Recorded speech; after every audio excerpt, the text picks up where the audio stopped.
Okay, today I'm going to be talking about the HTML5 Canvas. Now the canvas is, as you would guess, an HTML element. So we've got one here inside of my HTML file, and here it is how I've got it styled on the page. Now I've given it a background and I've given it a border just so that we can see it, because, well, without these properties, if I take away the background and the border, there's no way you know that we've got one there. So at the very least, you're probably going to be putting a border on the canvas so that you can see it. Now, what is the point of a canvas? Well, on its own, it's not a container like most HTML elements. You don't put text in it, you don't necessarily put an image tag inside of it, or any other HTML tags inside of it. It is a blank canvas, and like any canvas, you can draw on it, you can stick things on it, so I can take pictures and put them on there. I can generate charts, I can do 3D visualizations. So lots of things that you can do with it. It is a blank canvas. You can treat it like a canvas that you'd hang on the wall, or you can treat it like a screen where you're drawing pictures, you're animating things, stuff like that. You can build games inside of it, use JavaScript to interact with it. In any case, what I'm going to be doing here is just some basic stuff. I'm going to be showing you how it works, how you get started with it, and how you could draw some basic shapes. All right, now, the canvas itself, we give it an ID so that we reference it in our JavaScript from that. When you are creating the dimensions for it, you can come in here and add a height and width attribute. That will do it. Or in your JavaScript, you can see down here inside my DOM content loaded event, I'm getting a reference to the canvas element through its ID, and then I'm using that variable canvas to set its width and height. Now this is the proper way to set its height and its width. We don't want to use CSS for that. I could, but what happens with the CSS is it takes the canvas and it stretches it into whatever dimensions that you want. So if I was to come in here and say width is 200 pixels, height is 400 pixels. Okay, so same height, but a third the width.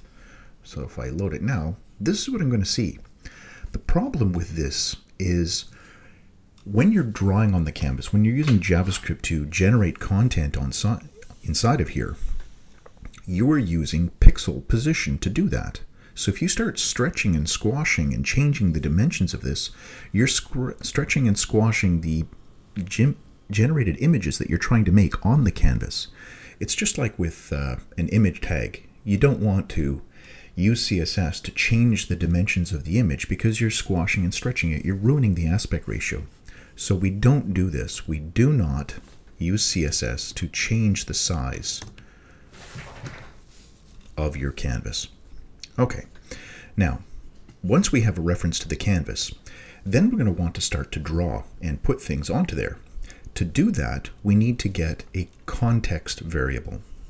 So the canvas get context. This is the command.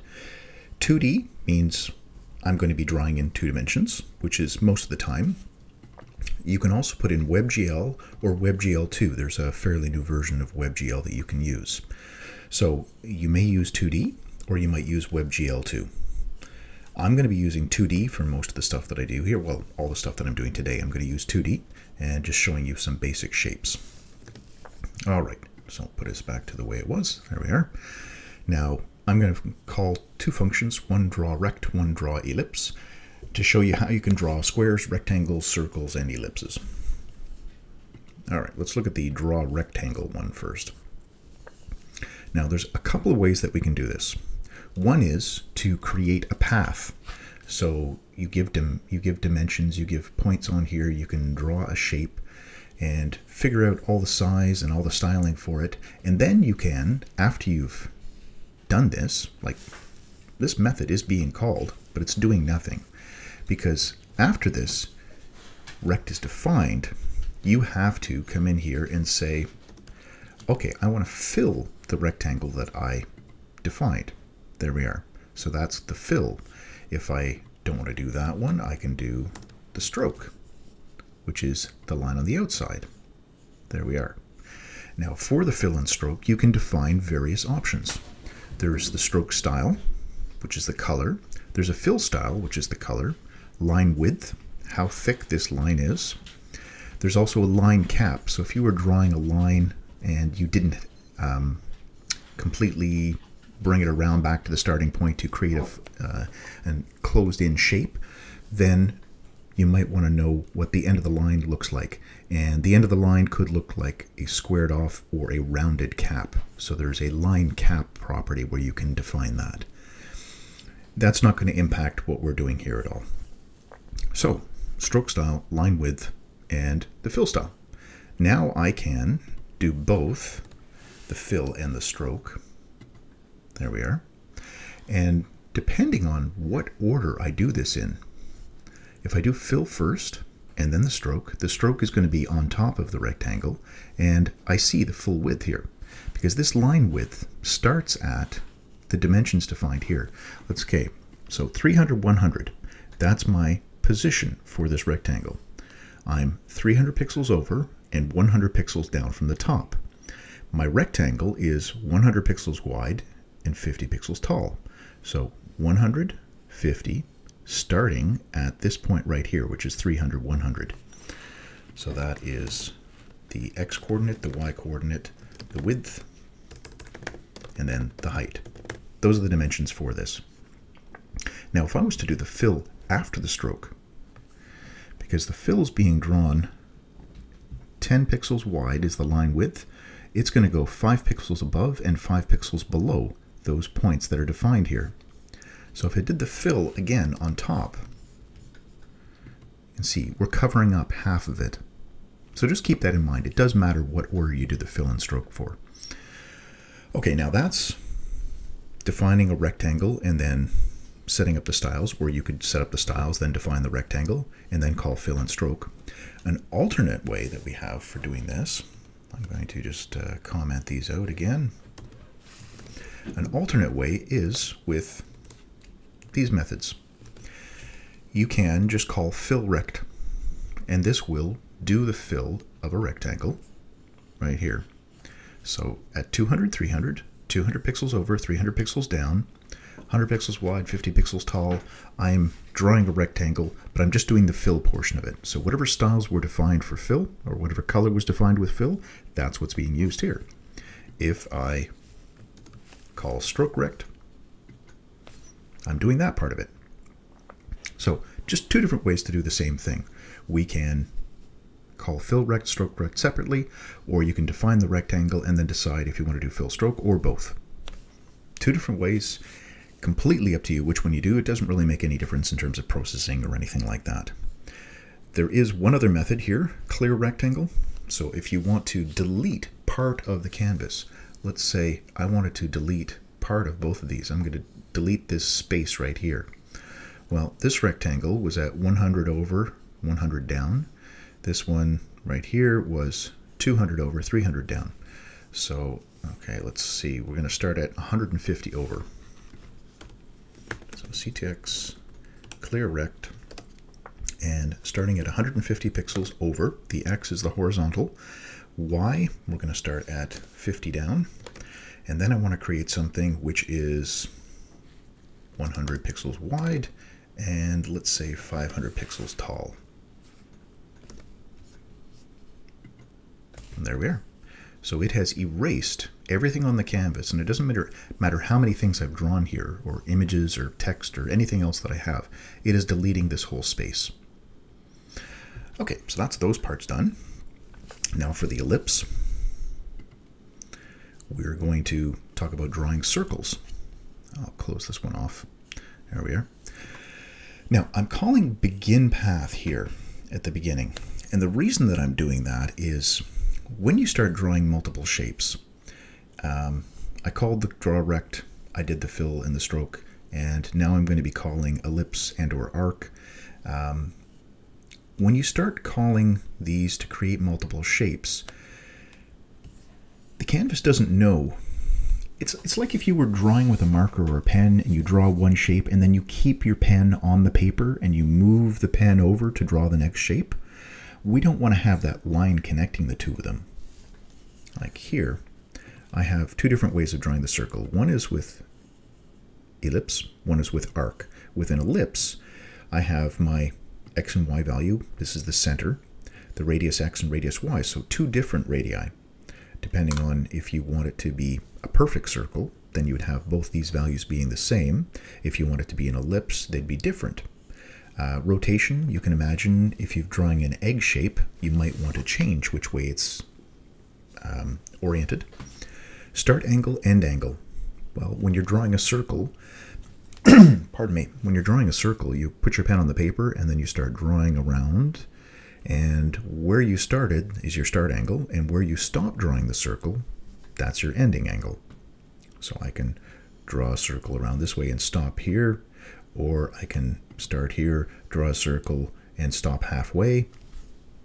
Same thing, just two different ways of doing it. The difference between them is ellipse has two different radii, and the rotation. Arc, it's got the x and y, same. Radius, but only one value for radius.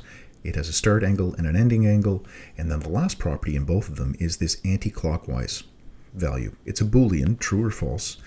Just which way do you want to go around the circle? Do you want to go anti-clockwise or do you want to go clockwise?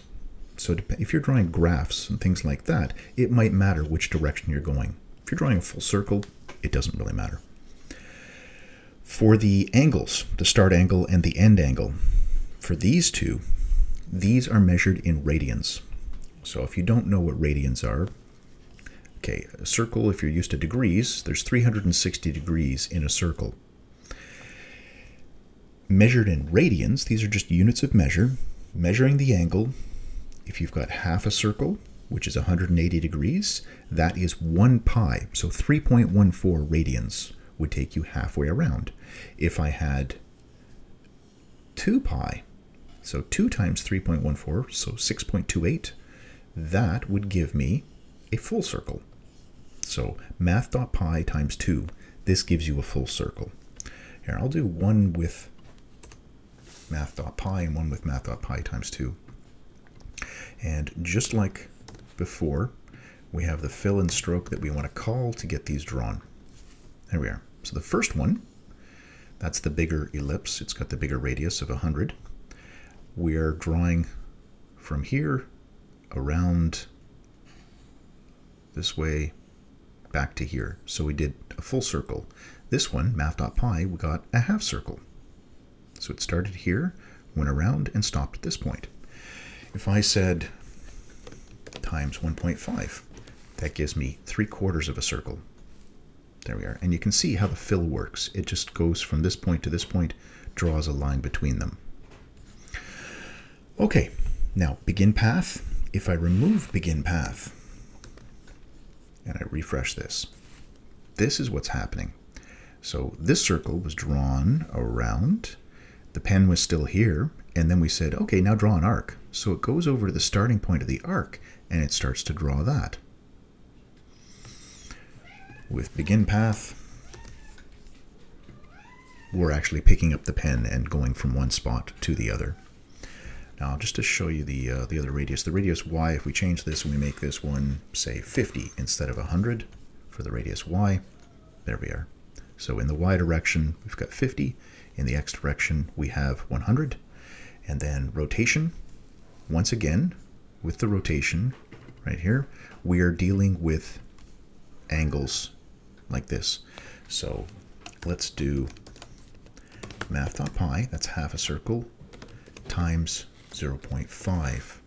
So half a pi gives you 90 degrees rotation, just like that. And by default, it's clockwise. Okay, so that is drawing ellipses, drawing circles. You can use either method. The arc, if you're drawing a circle or part of a circle, arc is usually the easier method. There's fewer properties to write inside of here. One last note on the colors of the fill and stroke. I'm getting these colors simply because I called the method drawRect first. So I defined them right here. If I were to call drawEllipse first, before I've defined these, I'm stuck with the defaults, which are going to be black. So there. I'm calling the same functions, just in a different order. There we are. So we got this one rotated. Let's put the rotation back to 0.